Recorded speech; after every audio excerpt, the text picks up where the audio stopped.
pessoal, tudo bem com vocês? Espero que sim. Nós estamos aqui novamente no Saberes e Prosa, diálogo entre o popular e o científico. É um podcast onde a gente procura trazer vários saberes de forma acessível para qualquer pessoa da sociedade que possa entender. A gente está aqui na Universidade Federal de Itajubá. Eu sou a professora Daniela Rocha. Eu estou junto com o Marcelo Daige, que trabalha aqui no estúdio do SEDUC, e com a nossa gata das mídias, a Adriele Mone. E também com as nossas convidadas maravilhosas, tá? Pessoal, então, se vocês gostam de assuntos que possam fazer com que a gente reflita, tenha novos conhecimentos, procure mudar a nossa forma de pensar para uma forma mais coletiva, mais social, mais empática, segue a gente e deixa o seu like, ok?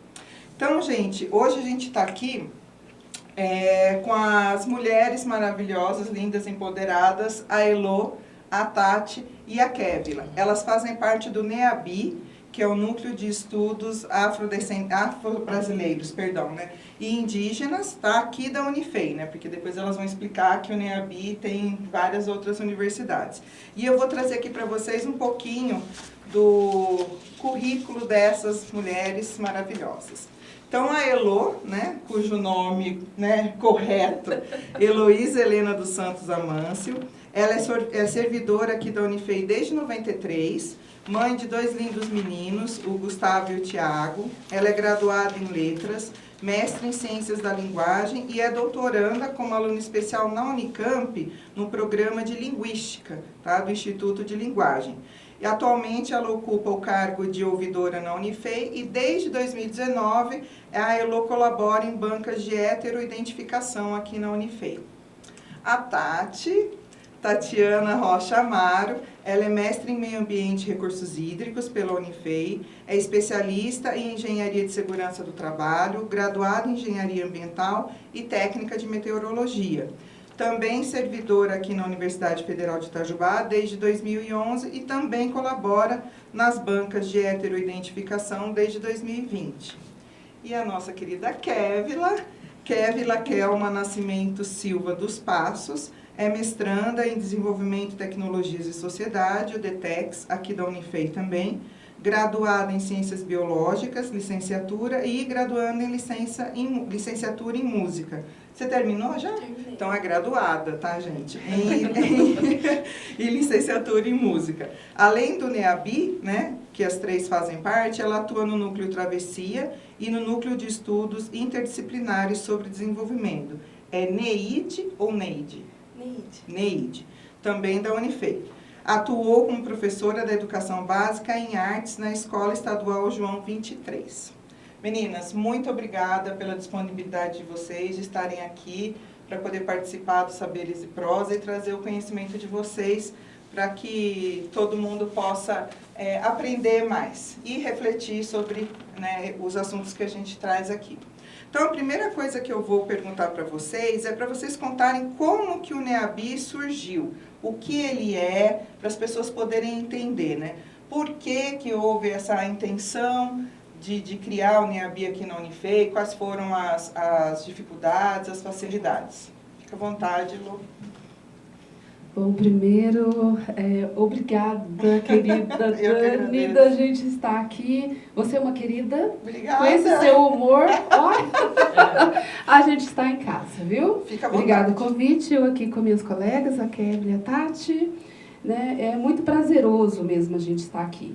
E assim, a pergunta que você nos coloca aí, como que nasceu o NEABI aqui na universidade, a professora Mileide, ela não está, né, na universidade hoje, ela está afastada, ela está lá prestando serviço no Ministério, né? E ela ainda, né, está junto com a gente, ajudando nessa coordenação. E esse trabalho começou desde 2021. Desde 2021, né? Teve uma visita da professora Mileide com o nosso reitor, né, o professor Bertone. Eles foram visitar lá o Ministério da Igualdade, né? E aí eles, olhando por lá todas as questões, a Mileide veio com essa ideia: nós precisamos ter um núcleo de estudos também na Unifei, que a gente até Sim. então não tinha. Sim. E aí a Mileide começou, né? Então, a fazer os convites para as pessoas. E não foi uma coisa, algo muito fácil, não. Imagino. Porque assim, vamos começar do nada, né? Sem nada. A gente, com quem nós vamos contar? Sim. Né? Porque aí você começa a entender como que nós estávamos, ainda somos, né? Muito minorizados. Porque aí você fala, mas com quem? Quem? Exato. Né? Aí você começa a reparar que tem algo errado. Exato. E o próprio tempo de criação. Sim. Quanto tempo tem a Unifei? Sim, 2021. sim, sim. Então, aí ela foi fazendo os convites, né? A Kevin e a Tati aceitaram o convite primeiro que eu. Eu demorei um pouquinho para aceitar o convite. E assim, ela falou, Lô, você tem que ir, você tem os seus livros, você gosta de ler, a gente precisa estar lá para fortalecer esse grupo. E assim foi muito devagarinho, mas assim, ela sempre trazendo os projetos, ela vai falar mais detalhadamente para a gente sobre todos os projetos dela. E aí a gente foi dando apoio e a gente foi vendo a necessidade. Entendi. Né? E a gente não tem uma pesquisa na Unifei, onde a gente trata desses nossos alunos, desses que entram na política afirmativa, e a gente não tem aí qual que é o retorno deles, né? Que eles tiveram dos egressos. Sim. A gente não tem ainda uma questão de pesquisa, como que eles estão se sentindo na nossa universidade. A gente não tem esses dados. E aí a gente falou, não, precisamos fortalecer o nosso núcleo para atuar nesse sentido. Além de fortalecer a política, também fortalecer para aqueles que estão entrando, saber onde que eles podem contar. Né? Nós somos aí um local onde eles podem contar conosco. E agora, né, recentemente, muito recentemente, nós conseguimos aí institucionalizar. Né? Aí temos uma portaria, né, que nos deixou agora, nós estamos assim, dentro de alguma estrutura aqui da universidade. Né? Entendi. Ainda temos que, tem a questão de norma, ver como é que a gente vai... em qual setor, possivelmente no SEDUC, né, onde a gente vai ficar ligado, mas a gente ainda tem que fazer, temos que regimentar isso certinho, né? Mas essa é a nossa história, assim, né? Entendi. Se vocês quiserem completar um pouquinho, meninas. Querem? Mais alguma coisa? Tá bom? Não. E também, assim, em relação ao que faz o NEABI, qual que é a função dele aqui na Unifei? Voltando um pouquinho na que a Elo falou, a gente faz parte da banca de heteroidentificação, né? Eu faço junto com a Mileide, Fala um pouquinho mais perto, tá? Junto com a Mileide, com a Elo, né? Essa participação. E eu fiquei na banca junto com a Mileide em 2021. E aí, entre as conversas com os candidatos, as nossas percepções, surgiu a ideia de fazer um projeto em cima disso, né? Só uma parte. Explicar para o pessoal o que é uma banca de heteroidentificação é legal também. Se você puder falar, Tati. Então, uma banca de heteroidentificação, ela é feita porque existem as cotas dentro da universidade. E dentro das cotas, existe a cota para negros, que compreende pretos e pardos. E aí... é feito uma heteroidentificação, que é baseada apenas no fenotipo da pessoa. Entendi. Não é do histórico, mas o que a pessoa apresenta. Traços físicos. Os traços físicos da pessoa. Entendi. E aí tem um grupo, né, de 3 a 4 pessoas que faz essa entrevista de heteroidentificação. Ótimo, perfeito. Obrigada, Tati. E... Deixa eu pegar Você estava falando. Você estava falando. Por que você me interrompeu? Não, você estava explicando que você estava com a Mileide numa banca e que daí começou a ideia, provavelmente, do NEABI. Isso, de fazer um projeto de extensão para estudar e também trabalhar com pessoas, né, afro-brasileiras. E aí, nesse ano, né, a gente ainda estava, né, no processo do Covid e tal, né? É mesmo, 2021, isso. E eu trabalhei com a Mileide em 2020 já. E aí ela foi, né, nesse nesse congresso, né? Visitou o Ministério. Visitou o Ministério. Uhum. Então, aí já veio com essa oportunidade da gente abrir. Mas a Unifei está atrasada, né? Sim. Nós estamos atrasados, porque já existe há muito tempo, né? Em outras instituições. E aí o papel do NEABI é trazer esse assunto, sim, que é muito importante, né? E qual seria o assunto? O assunto da igualdade racial entre afro-brasileiros e indígenas, ótimo, né? Aonde estão, como está a universidade com relação a esse público-alvo, né? E também a gente quer trabalhar com a comunidade. Sim. Né? Trazer a comunidade para dentro da universidade para que elas possam ver que é possível. Sim. Né? Esse avanço nosso de conhecimento junto com a comunidade. Sim. Então, o papel do NEABI está aí para fortalecer os negros, sim, e indígenas dentro da universidade e também empoderar para o futuro, quem está fora. Saber que eles podem estar dentro da universidade. Isso, com toda certeza, principalmente. E principalmente porque o Brasil é um país, né, que 56% são negros. Vocês falaram, é o segundo país do mundo que tem população negra, né? Então, eu ia comentar sobre isso, que o Brasil é o segundo maior país que tem uma população negra. E quando nós falamos negra, compreende pardos e pretos. Isso, eu aprendi isso também. É bom poder falar para o pessoal, porque às vezes o pessoal fala, como é que eu falo? Eu sou preta? Isso. Então vamos lá, preto é cor, pardo é cor. Negro é todo um conjunto social de pessoas, certo? Entendi. Então, a Unifei, ela, como a gente falou, ela está atrasada. A lei de cotas é desde 2012. Então, os núcleos, a partir de 2012, começaram a serem estabelecidos no Brasil. E na Unifei, agora que nós estamos estabelecendo. E dentro dessa história, a gente viu como que a dificuldade que foi para poder montar um núcleo. E, às vezes, muita resistência, assim, porque... pensa bem, vamos juntar um bando de mulher preta e vamos, né? Vamos mulherada negra, vamos juntar. A gente achou que era um bando, né? De repente, vamos levantar um núcleo. E aí, de repente, a gente tenta se estabelecer e a gente vê, às vezes, algumas dificuldades, alguns olhares. E é diferente. A gente percebe isso. Muitas das vezes, a falta de apoio que a gente precisa e às vezes a gente não tem.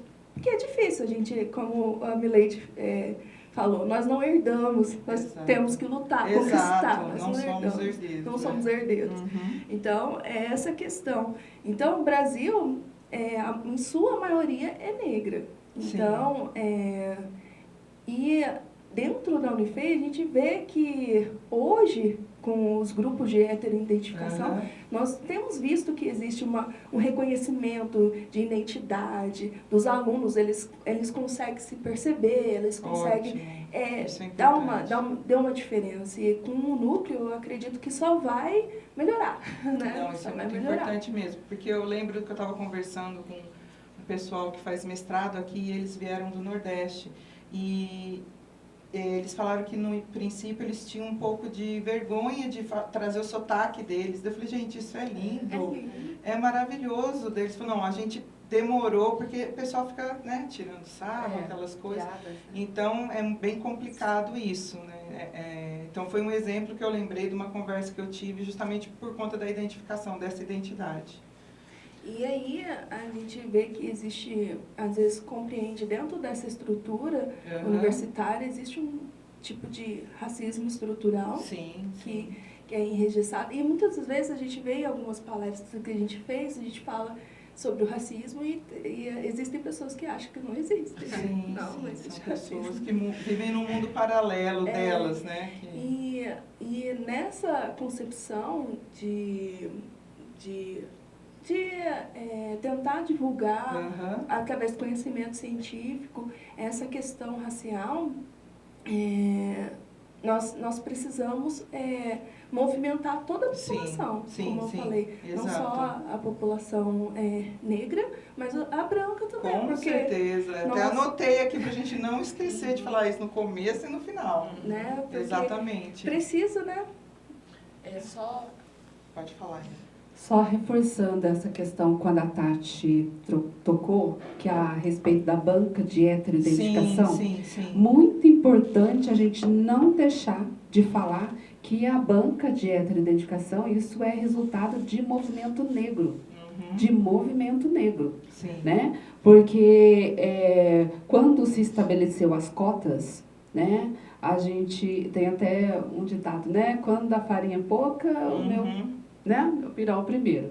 E aí o que acontece? Aí a gente observou muitas fraudes no sistema. Sim. E aí o movimento negro foi lutar. Não, peraí, as cotas foram feitas, né? Como assim?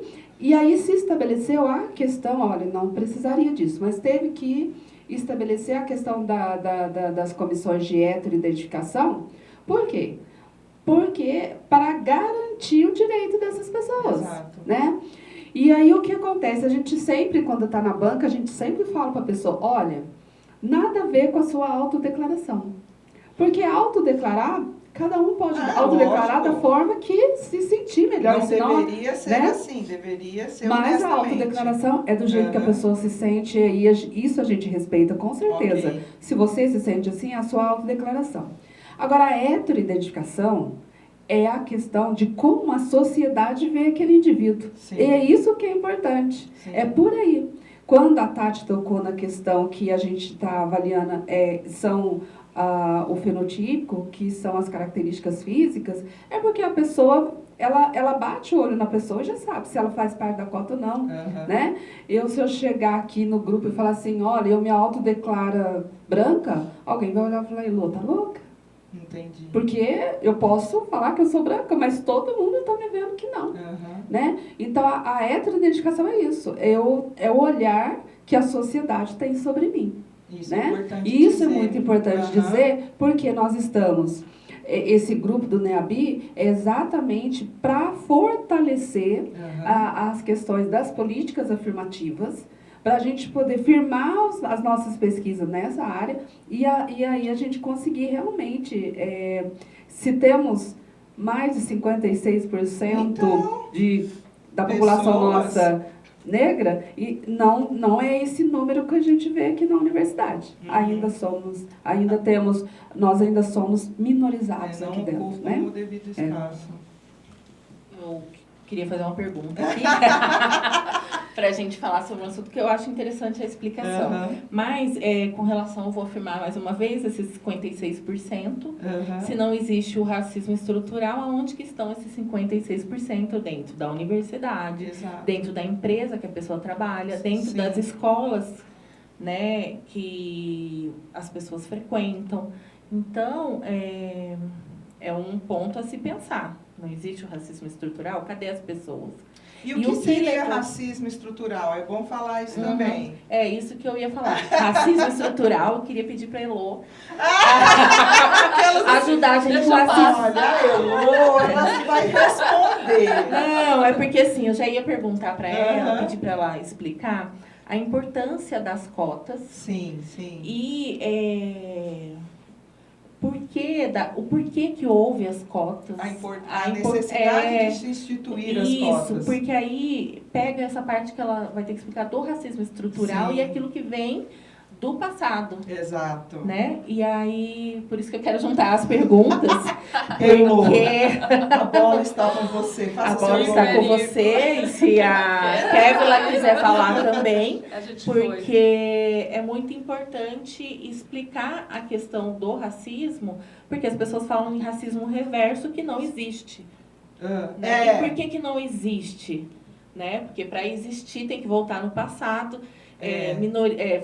Se tornar escravo, né? Achar que aquela sociedade a sociedade branca a melhor, como deve ser. Não, é a pior, que só serve para trabalho braçal, e tratar eles como mercadoria. Perdão, entendi, sim. Se fosse ao contrário. E tratá-los como mercadoria, exato, né? exato. Porque a gente era como se fosse uma caneta, vai lá no mercado e compra, né? E não como humanos, né? Então, bem diferente. Vou passar a palavra quem quer começar. Então fala. Você quer que eu comece?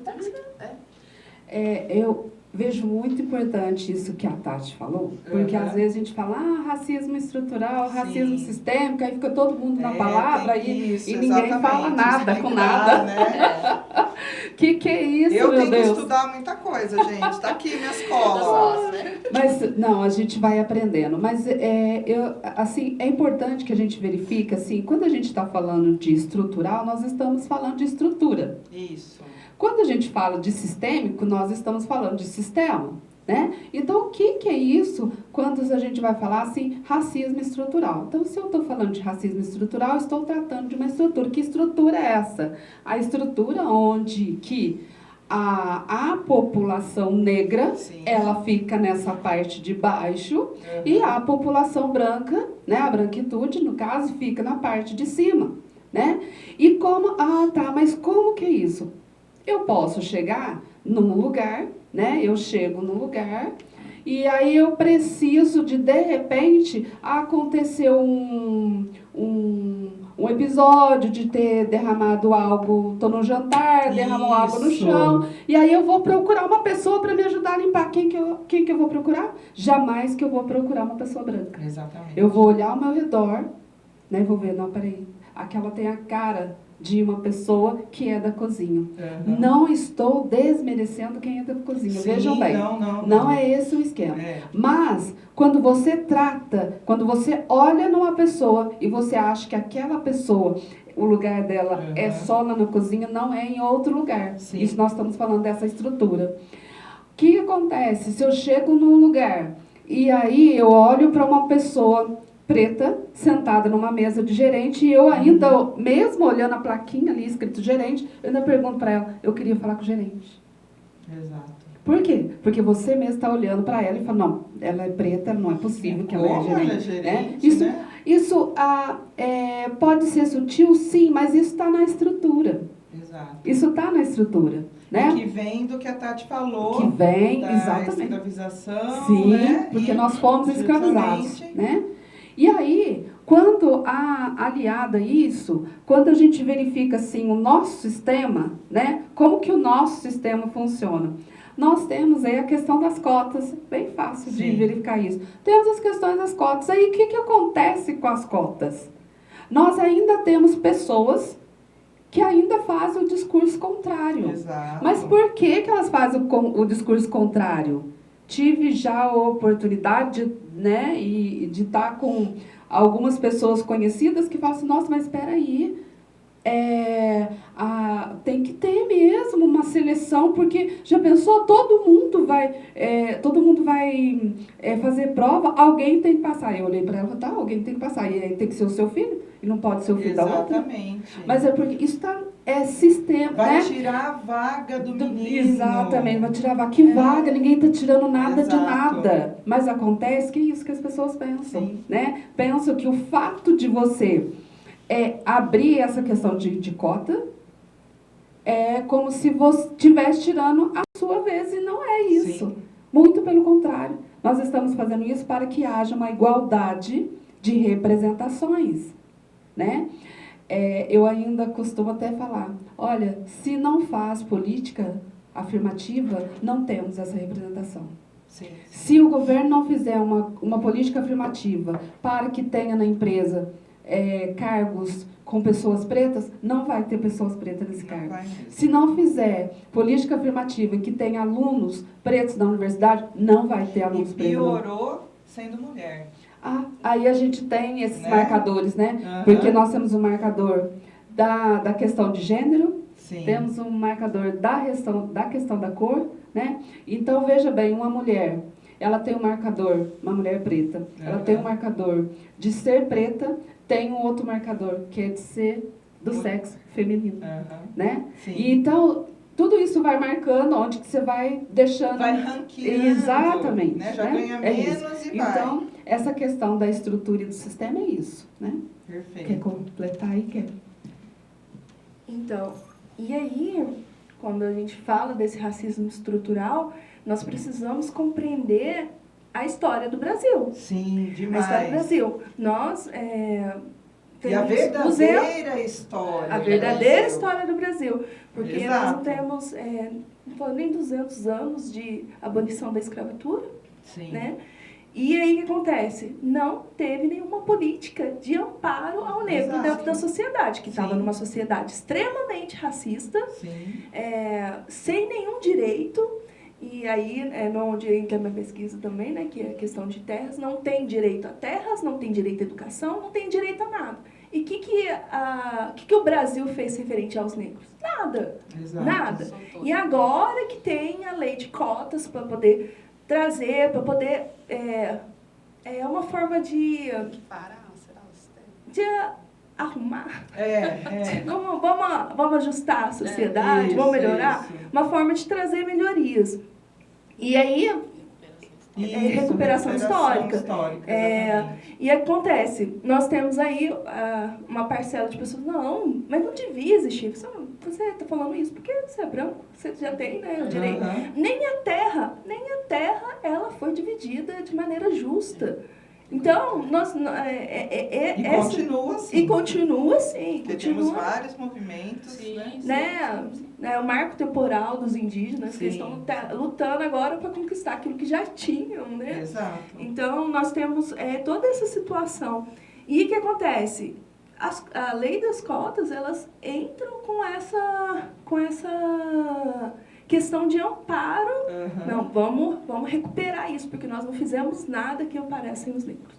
E aí, eu conto até uma experiência minha, que eu estava conversando com um colega, que também, né, negro também, só que ele não concordava com as cotas. Aí eu falei pra ele, eu falei assim, não, porque eu vou passar por cota porque eu sou burro, isso é pra inferiorizar. Eu falei assim, aí eu falei assim, você já viu nota de cota? Não. Você nunca viu nota de cota? Você sabe o quanto que é difícil para poder passar numa cota?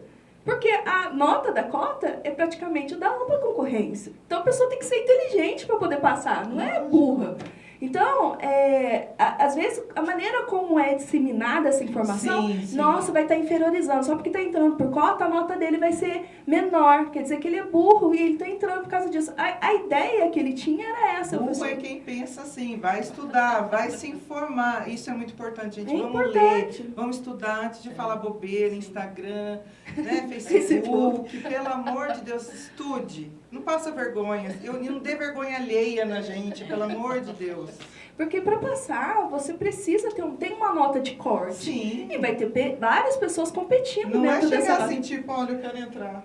Beleza? Não. Não, você tem que estudar, você tem que ter uma nota. Né? Porque parece que tá, tô dando vaga. Exato. Mas é o que a maioria pensa. E acha que, tipo, uma pessoa que é negra, ela não vai ter o coeficiente suficiente para capacidade para entrar. Eu jamais já inferioriza mais ainda. Não dá nota porque não vai conseguir passar. Então vamos ajudar. A gente deixar claro, existe nota de corte e se passa porque estudou. E é capaz de passar. Sim. Exatamente. Ainda tem mais um detalhe. Ainda tem mais um detalhe que é importantíssimo a gente falar, né? Porque a cota, ela ainda é social. A cota é social. Tanto é que a gente trata a cota, a primeira questão é ter estudado na escola pública. Exato. E aí, então, isso é importante, porque o que acontece? Dentro da questão da escola pública, aí é que vão fazendo aí, no caso, né, as divisões para a questão da pessoa... E quem está em escola pública? A maioria, né? Porque se você colocar, então, se quisesse fazer uma cota só para negro, né? Só para negro, então todos aqueles que estudaram em escola particular também tinham que estar dentro dessa cota. E não é isso. Então, a primeira questão que a gente tem que falar com as cotas, ela ainda é social. Social, antes cota de tudo. Social antes de tudo. E dentro disso aí fez os recortes, né? Então, se a gente for falar em questão de a respeito de nota, a gente é um outro assunto para se tratar em questão aí a gente vai até do ensino público, né? Exatamente. Do ensino médio. Aí é uma outra questão. Isso aí é bem a gente ainda complicado. vai falar sobre isso na frente. Pode falar. Não, é que nisso traz a parte histórica, e eu pensei agora, lembrei de que os negros saíram com uma mão na frente e outra atrás. Sim. Quando tinha mão. Quando tinha mão. Exato. Não, exatamente. E aí, o que aconteceu? Os pais que saíram tiveram que continuar trabalhando. Às vezes até sem receber, só recebendo a comida. Aí a próxima geração até podia até receber, mas não recebia o suficiente para uma cuidar, casa, comida, para casa, vestuário, exato, sustento, né? O mínimo. E ainda a próxima geração, ainda com 7 anos, com 9 anos, ainda tinha que trabalhar. Exato. Eu tenho uma tia que fala, porque antigamente a gente já saía do 4º ano pronto para trabalhar. Isso mesmo. Aí eu falo, tia, mas eu não tive essa necessidade. Por quê? Meu pai conseguiu, mas quantos existe do meu pai? Quanto esses pais dessa geração minha não sofreram para poder dar para os filhos a oportunidade de apenas estudar? Sim, exatamente. E eu estava conversando com uma colega, ela falou que os parentes dela estudavam em escolas públicas aqui de Itajubá. E aí, ela é negra? Não, ela é branca. Branca. E que eles passavam na Unifei. Aí eu virei e falei, mas qual horário que eles estudavam? Porque aqueles que eu conheço de familiar, eles estudavam à noite. Porque eles tinham que trabalhar durante o dia. Exato. E aí, estudar depois de ter trabalhado durante o dia, você vai estudar à noite, a competição é igual? Não. Então, não é igual falar por que essas pessoas não entravam na faculdade com a mesma facilidade com aqueles... Exato. Que estuda de manhã, estuda para o vestibular à tarde e à noite, né? E na época, acho que só estudava e brincava, fazia o que a criança tinha que fazer. Exatamente. Fazia o que o adolescente tinha que fazer. Tinha disponibilidade de fazer um futebol, de fazer um vôlei, de fazer uma natação, que as outras crianças que eram... As que trabalhavam. Que são os filhos, né, dos negros, né, e não tinham essa oportunidade. Então, é algo que as pessoas têm que ver. Vamos pensar daqui para frente. Mas como é que pensa daqui para frente se a gente não entende essa estrutura que vem de antes? Assim, eu cada dia que passa, eu percebo o quão é importante a gente entender a história do nosso povo, do nosso país, porque senão a gente não consegue andar para frente. Sim. Né? Isso é muito importante. Meu sobrinho, ele faz história, hoje ele está fazendo doutorado. Então, as coisas que ele vai me falando, assim, eu vou aprendendo com ele e falo, nossa, por que a gente não tem isso na escola?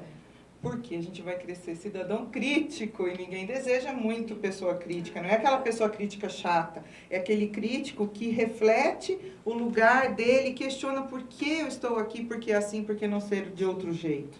Que é o que a gente espera, né? Exatamente.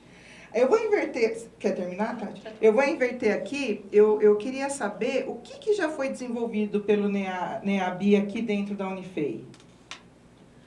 Então, no NEABI, a gente começou bem devagarzinho, né? Coletando as pessoas, mas a gente começou com palestras. Sim. Né? Com rodas de conversa. Legal. Né? E a gente abriu para um público geral. Sim. E veio apenas algumas pessoas negras.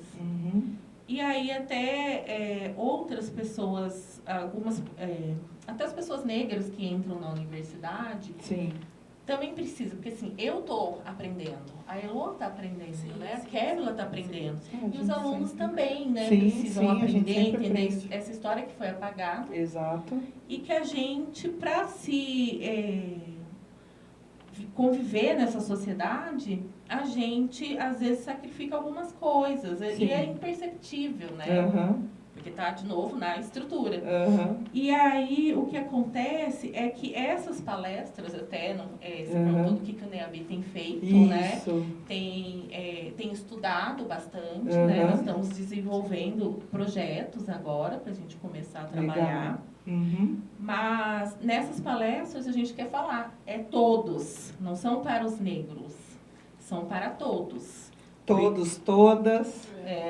Todos da universidade e da comunidade, né? Uma vez uma pessoa falou para mim, o que eu vou fazer lá na palestra? E mostrou a pele.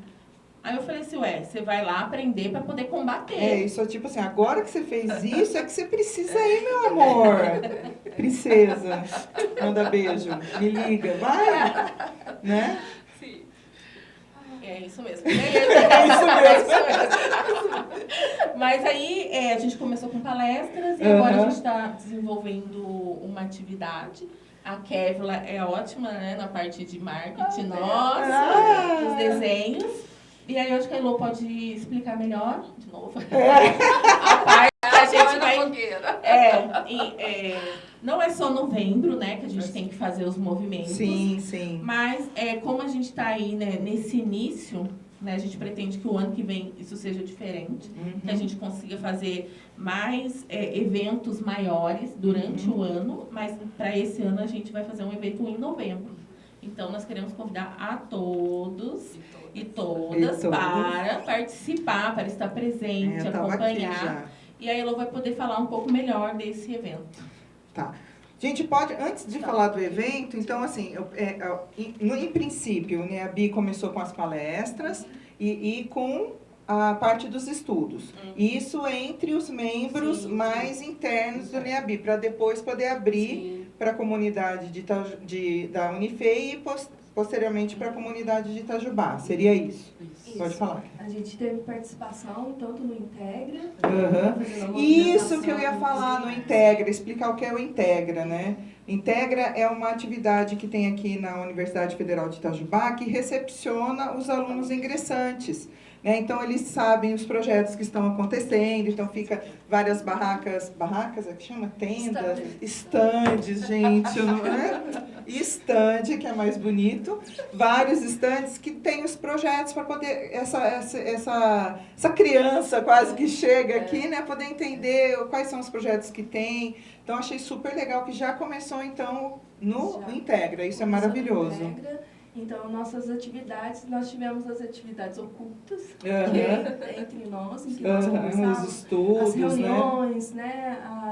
Nos bastidores. E depois a gente começou a desenvolver. Foi a partir do Integra que a gente começou, liberamos os calendários do que nós iríamos fazer durante o ano. E aí a gente foi divulgando as ações, teve a semana do Integra, que aí teve as palestras sobre racismo estrutural, o racismo acadêmico, teve também sobre a síndrome de Édipo, que a psicóloga Priscila também ministrou. Então, teve também a participação também do NEAB lá no Fala Quilombo, que foi um evento de Itabira. Isso lá em Itabira, que é um camp da Unifei em Itabira também. E aí teve a movimentação do NEAB junto com o pessoal lá de Itabira, né, no Fala Quilombo, que aí trouxe diversos quilombos da região do sul de Minas.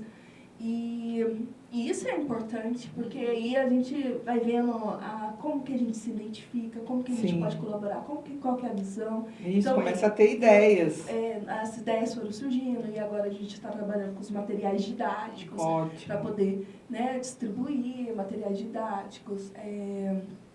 O podcast nosso. Isso, gente, tem o podcast também do NEAB. A gente vai falar também, já está tudo anotado. Anotei tudo. Então a gente está fazendo de tudo para poder movimentar, né? Movimentar para poder conscientizar as pessoas, porque a gente só pode promover ações de conscientização. Isso. E aí as pessoas passam a... elas ficam sensibilizadas, refletem e aí esperamos que, né, cria algo nessa mente dessa pessoa e no coraçãozinho também, né?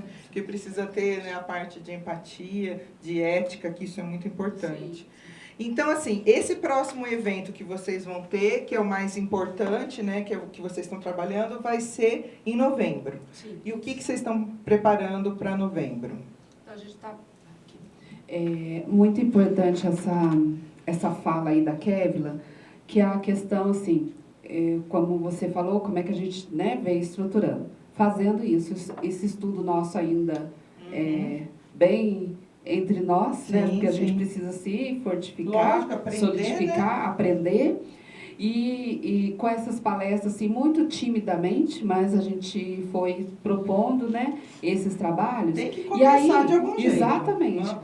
Aí a gente tá fazendo igual a música, né? Se Brasil mostra sua cara, agora minha vida mostra sua cara. Tem que ser assim mesmo. E aí, com isso, é onde a gente estruturou um cronograma para esse segundo semestre, né?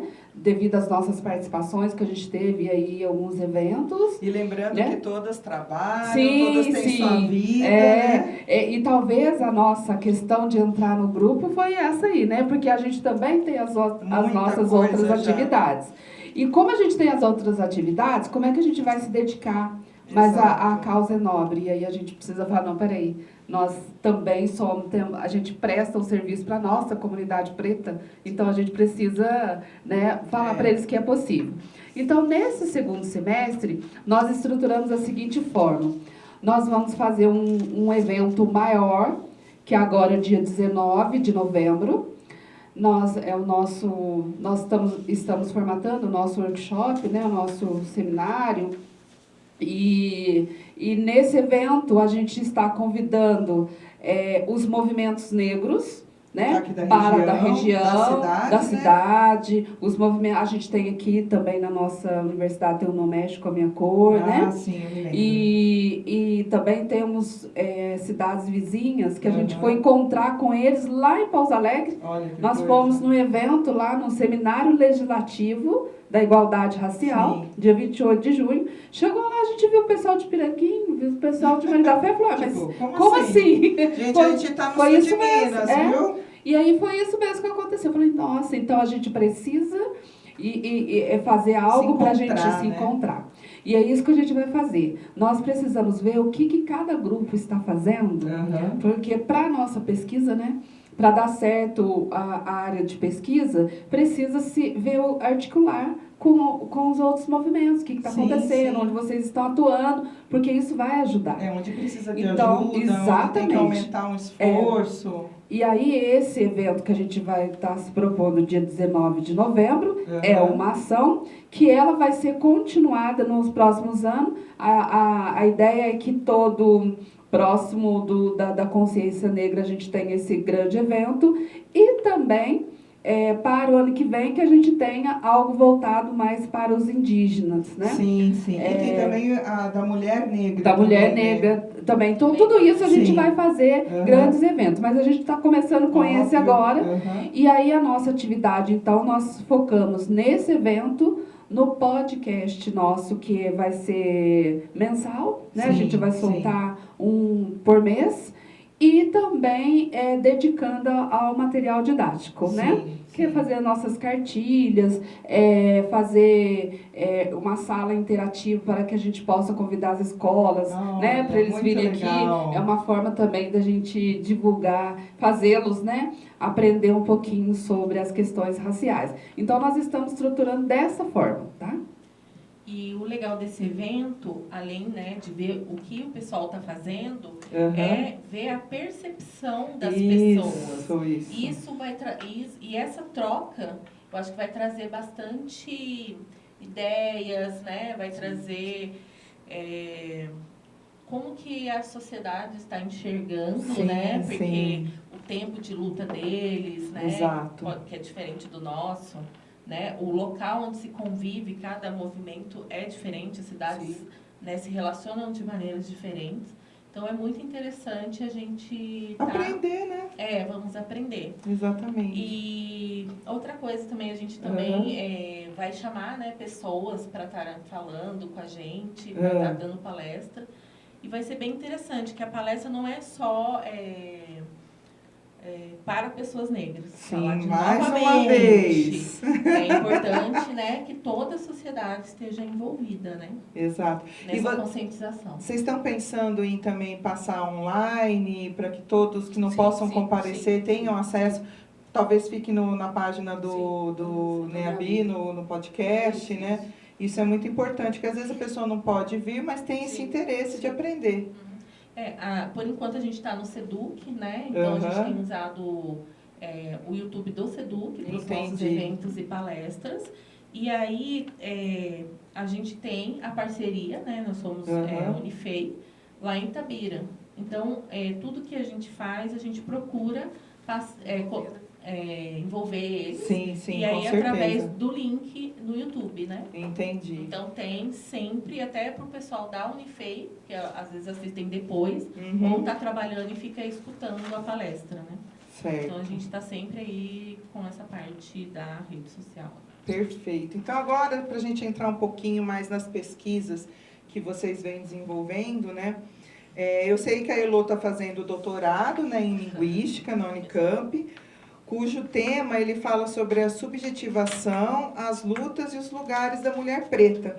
Explica pra gente um pouco sobre a sua pesquisa, Elô. Eu fui atrás, né, de ler sobre o que seria a subjetivação da mulher negra. Aí eu achei o seguinte: processo de alienação e despersonalização que resulta no não reconhecimento de si mesma, em um contexto em que a branquitude é a norma hegemônica. Aí lá fui eu, Jesus, vou entender o que é isso, né?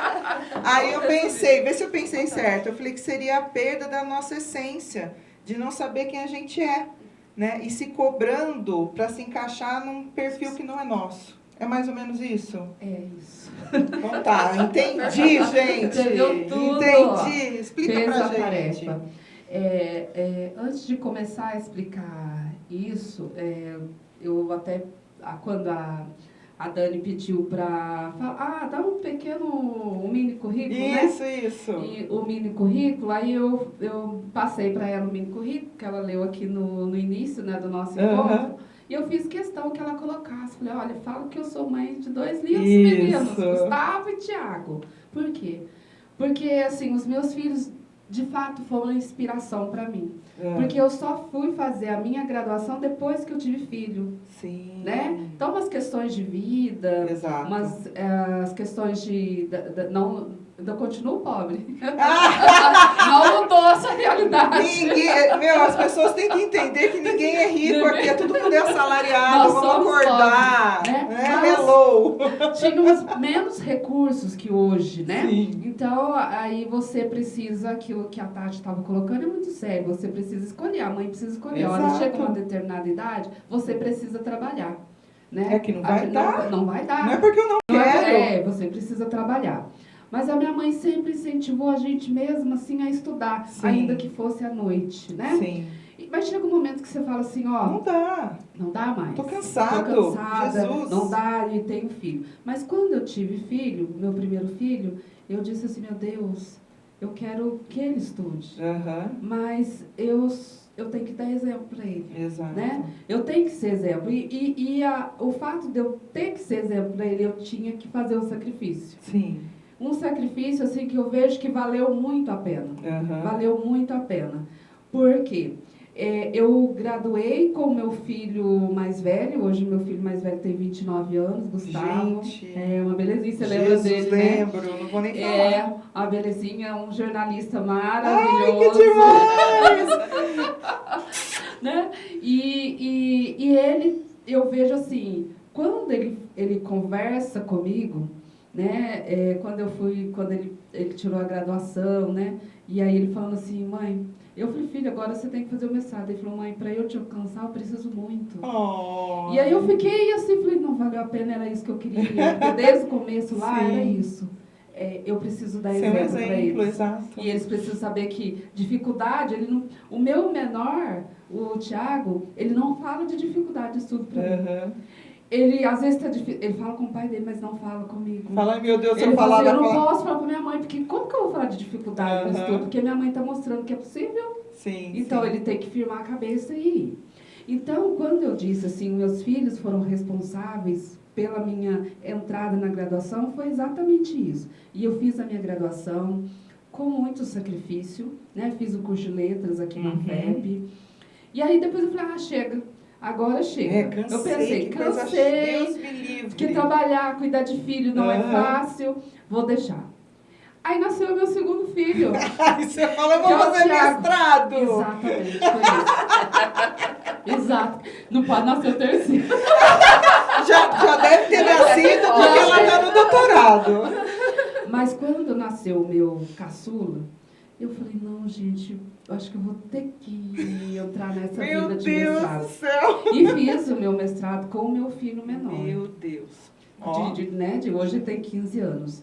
E assim, para provar para eles que tudo é possível, né? E fiz o meu mestrado. O meu doutorado, que agora a gente vai falar exatamente dessas minhas pesquisas, o meu doutorado ele foi um pouco diferente, porque o meu doutorado, eu já estava satisfeito com o mestrado. Fiz mestrado em ciência da linguagem, porque é a área da linguagem é algo que eu sou apaixonada. E é muito sou apaixonada pelos livros, eu amo ler. E eu falei assim, bom, tá bom por aí. Só que eu tenho uma nora, né, que é a esposa do meu filho, né, primeiro. E aí ela falou, não, sogra, como assim parou, sogra? Mas e os netos? Quando nascer, ter uma avó que já fez doutorado, eu falei, ai meu Deus, lá vai eu. Jesus. Então eu vou fazer, tá vindo o neto. Assim, se vai vir o neto, eu quero que ele tenha, né, que ele fale, nossa, minha avó tem doutorado, coisa que não tem na minha família, né? Entendo. Na minha família eu fui a primeira mesmo a fazer graduação, mestrado, e não tem mais, a não ser meus filhos. E não vai ser sobrinhos, mais a né? primeira, né? Agora primeira, né? Já tem outros que estão nessa trilha. Mas aí a minha nora falou, sogra, é possível. Aí eu comecei a falar assim, então eu vou ter que fazer aos poucos. Não, né? tem, pelo amor de Deus. Vou ter que fazer disciplina e é o que eu faço. Então eu faço algumas disciplinas isoladas lá na Unicamp, né? No Instituto de Linguagem. E eu ganhei o meu livro, né? Aqui. Olha, vamos mostra o livro aí, Lô. Aí quando eu comecei a fazer o doutorado, eu ganhei esse livro do meu filho, né? Que é Em Busca do Jardim de Nossas Mães. E aí eu chorei muito quando eu li o livro. Recomendações aqui, gente. Chorei muito quando eu li o livro, porque as histórias aqui, né, de mães que lutam, né, para que de ser vista na sociedade, de ser valorizada. Aqui a história. Muito legal. E aí eu falei, não, eu vou fazer minhas pesquisas nessa área. Eu li, gostei, aí meu filho, mãe, já que você leu, aí ele me deu outro, Em Busca de Mim. Aqui, ó, isso. Perfeito. Aí ele me deu outro livro, e assim foi indo, né? Hoje eu li, aí eu acabei lendo o livro da Jarid Arraes, né? Aqui. Redemoinho Dia Quente. E aqui ela conta várias histórias de mulheres. Incrível. E aí, o que eu queria dizer para vocês? Eu falei, não, eu preciso verificar dessas mulheres pretas, nessas buscas que ela tem de si mesma. E é por isso que a proposta do meu tema é verificar essa subjetivação da mulher, desses lugares, né? Desses lugares do discurso, de onde ela está, né? Como ela se identifica e nesse discurso principalmente da academia, onde que ela se posiciona, né? Então aí eu estou num projeto de pesquisa, já passei meu projeto de pesquisa, o meu projeto de pesquisa foi aprovado. Graças a Deus, parabéns. Eu só estou esperando, assim, dar aquela oportunidade em que eu posso falar assim, não, agora já é a hora para entrar com a aluna regular, porque eu já terminei todas as disciplinas, e aí... E só terminar. Né? Mas a questão é essa, é mais de verificar essas questões que muito me instigam e que também passa pela minha percepção, né, pela minha percepção de vida, pela a forma como fui constituída, né, nesse universo, a minha entrada na Unifei, né, no começo, em 1993, onde realmente eu olhava e falava assim, gente, estou me sentindo estranha no ninho, porque eu não tô... A impressão é que eu estava tomando lugar de alguém. Porque não estou vendo preto aqui. Exato. Né? E aí eu falava assim, meu Deus, aí eu ficava bem quietinha. Tipo assim, vou ficar bem quietinha para que ninguém me vejam, né? E hoje eu vejo, assim, hoje eu estou na posição, hoje eu ocupo, né, o cargo de ouvidora da Unifei. É uma outra questão também, né, que a gente pode também conversar. Passar, porque quando você ocupa esse cargo, é onde as pessoas começam, mas, né, a outra pessoa do outro lado perguntando, mas por que ela está nesse cargo, né? E aí que você vê todas essas questões raciais vindo à tona. Sim, né? sim. Vindo à tona. Porque, bom, agora é uma negra, é uma mulher preta, e aí, né? Como é que faz? Nós vamos ter que ver, será que ela tem perfil? Será que ela tem currículo? Será que ela tem, né? Será que ela tem capacidade? Tudo isso é questionado. Porque as pessoas não veem o meu estudo, não viram o meu esforço, elas só viram a minha cor. A cor chegou primeiro. Não, e também a pessoa, ela não consegue nem compreender que, além de estudo, de currículo, a gente tem a própria sabedoria, tem gente que tem o dom para trabalhar em determinadas coisas. É aptidão, entendeu? Então, assim, não adianta você querer colocar uma pessoa que não consegue trabalhar com outra pessoa, com, né, atendimento. Como que vai ser isso? Não tem aquele carinho, aquela consideração. Isso é muito importante a gente pensar também. Sim. E, infelizmente, as pessoas pensam, a primeira coisa que as pessoas pensam é a questão racial, né? Então, primeiro, destaca isso. Exato. Porque, de fato, ninguém perguntou para mim assim, se eu sou capaz, se eu tenho perfil. A primeira questão foi assim, o impacto. Né? Nossa. E esse impacto você trabalha aqui, cadê a ouvidora? Aí eu tô assim, né? E é isso eu tô trazendo nas minhas pesquisas, né? Espero, quando terminar, trazer aqui para vocês. Ai, muito obrigada. Pode falar. Não, só contar um fato interessante, que a Elô trabalhava como secretária. Isso. E aí chegaram para ela e queriam falar com a secretária. Imagina agora, né? O cargo de ouvidora. Então, só queria falar isso. Só fazer só essa chamadinha. Né? Existe, gente. Não, existe, é demais. E Kévila, fala pra gente, você está fazendo mestrado, né, em Desenvolvimento, Tecnologia e Sociedade, no DTEX, e o tema seu trata das condições do trabalhador negro e a questão da posse da terra, né, trazendo o racismo fundiário, né? Então, daí eu fui lá, li aquele que você me mandou, né, estudar sobre decolonialismo ou decolonialidade, tá certo? Então, daí eu procurei e vi isso, conjunto de práticas, conceitos e estudos que buscam reduzir ou reverter os efeitos da colonização nas sociedades. Então, lembrando, colonização não foi nada legal. Então, no meu raciocínio, né? Então, seria uma forma de nos fortalecer, nos dar autonomia como povo, como cidadão, cidadã, lembrando que não queremos e nem podemos mais ser subjugados. Exatamente. Seria mais ou menos isso. Nossa, faz terapia. Então tá, refletir. Nossa, que lindo. Ai, que foda. Tá, eu fiquei pensando que... Porque assim, eu falei, muito difícil essa coisa, que eu não vou conseguir. Se alguém falar isso pra mim, eu não entendo. Daí eu falei, eu preciso ver um jeito mais popular de dizer isso. Então é isso mesmo. Exatamente. Então fala pra gente aí do seu trabalho. Então, a minha pesquisa, ela foi montada quando eu entrei no projeto de pesquisa inicial, era na verdade, eu queria trabalhar, já tinha conversado com a Mileide, tinha tentado num outro programa, não consegui, mas era voltado com as mulheres negras artesãs. Ah, sim. Meu principal trabalho era isso, trabalhar com as mulheres negras artesãs, porque eu já trabalhei como artesã. Então, trabalhei com artesanato, manicure, pedicure, produção. Isso mesmo, mas trabalhou. A gente trabalhou, né? Eu tive que parar os meus estudos para poder trabalhar em casa. Fiquei 2 anos parada. Faz tranças maravilhosamente. Obrigada. Adoro. Então, eu tive que parar no ensino médio para poder ajudar em casa. Sim. Então, quando eu voltei a estudar... adulta. Já, né? Eu tive que, né, me restabelecer. Isso. E falar assim, não, eu não quero parar aqui. E eu fiquei apaixonada, sou apaixonada por estudar. Que bom. Eu conheço você, minha filha, você não vai ficar só estudando. Só não, mãe, só não. Geralmente estou exercitando o cérebro. No mestrado mestrado, ela fala, você não vai trabalhar, não? Você Olha, não vai gente, estudar? ó, mestrado é trabalho também, tá, gente? A gente pena pra caramba. Sim. Doutorado é também um trabalho penoso, só digo isso. E ainda Trago verdades.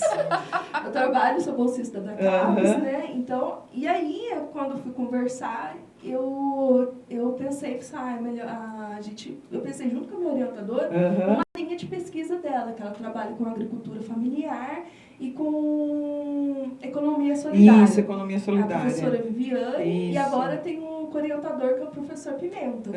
Jesus, não quero nem pensar no que vai dar, mas tudo bem. Pimenta, eu te amo. Pronto. E eles são uma belezinha. E aí, a gente trabalhando, eu fiquei pensando lá em Cristina, que é uma população que visivelmente negra. Ah, eu não sabia. E a gente percebe, a gente começou a pensar, será que lá é um quilombo? Porque é muito difícil as pessoas se identificarem. E aí, a partir daí, de uma família que eu conhecia, eu lembro da história de uma agricultora que ela trabalhava o dia inteiro para poder ganhar R$5 na época. Nossa, e negra, família toda negra, então vivia nessa condição da panha do café, essa vida nada boa. Favorável. Nada boa. E aí, eu pensando nessa questão, eu falei assim, vou montar um projeto de pesquisa sobre Cristina. E aí, a partir disso, a gente foi lá e começou, eu montei o projeto, foi aprovado.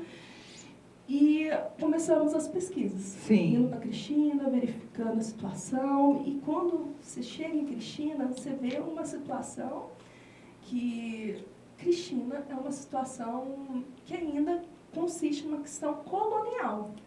Então, a gente está trabalhando o decolonialismo, exatamente, a decolonialidade do poder, né, das questões hegemônicas, mas lá ainda existe uma questão estrutural. Casa grande, senzala. Exatamente, porque as fazendas que hoje são, que tem revelado na minha pesquisa, as fazendas são todas, a maioria são, todas, gerenciadas por pessoas brancas. A posse de terra, que ganharam a terra desde as Sesmarias, foi distribuída e foi herdado.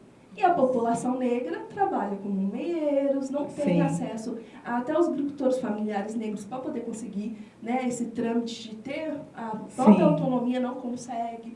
Então, tem uma estrutura e que na cidade não existe racismo. Na cabeça das pessoas não existem. Olha, a gente tem gente negra, então não tem racismo. Como assim? Né? Então, a gente aceita. A população, às vezes, muitas das vezes, é manipulada a achar que não existe. Sim. Elas são fadadas a essa situação. Isso, eu acho que assim, essa manipulação é muito forte mesmo. Essa manipulação. Então, dentro da pesquisa, da estrutura social, para você ter noção, o avô do Teodomiro Santiago, mais por atos do que por palavras. Exatamente. Ele foi um dos maiores traficantes de escravos do Brasil. E ele morava em Cristina. E lá em Cristina era rota de desvio de escravos, que eles passavam por debaixo. Mesmo após a abolição da escravatura... Nossa, ficou muito tempo. O desvio era feito exatamente na rota de Cristina, que era feito o desvio. E é onde ele morou e viveu pro resto da vida dele. Então, até fazer a passagem. Graças a Deus que elas pensam, não pode. É o fundador da Unifei. Então, é difícil. Se acontece isso no município de Cristina, que imagina dentro da universidade. Sim. Né?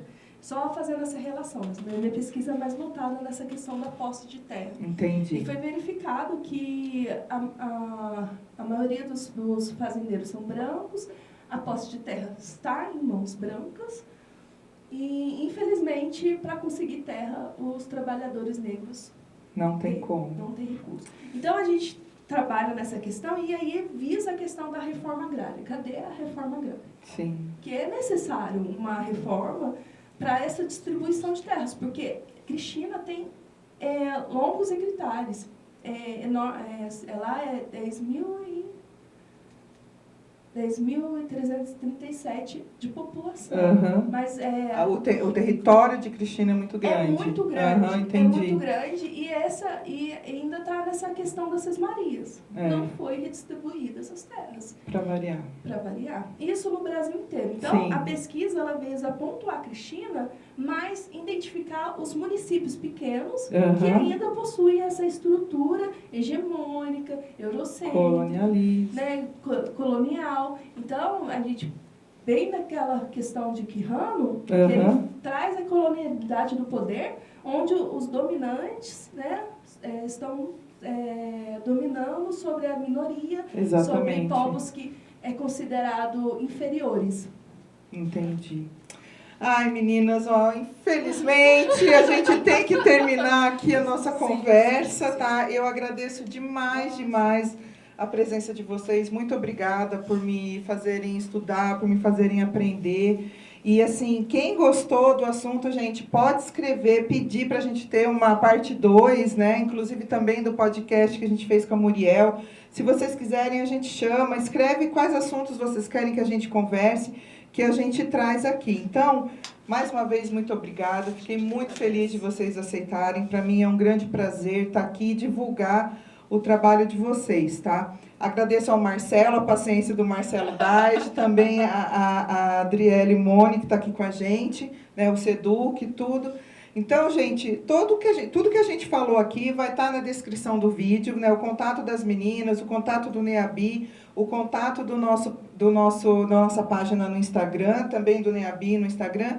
Aí, se vocês se interessarem, pode procurar a gente, tá? Eu agradeço muito por vocês também terem assistido até aqui. Sem vocês, a gente não poderia também estar fazendo esse trabalho. Então, muito obrigada, tá? Um beijão. Até a próxima.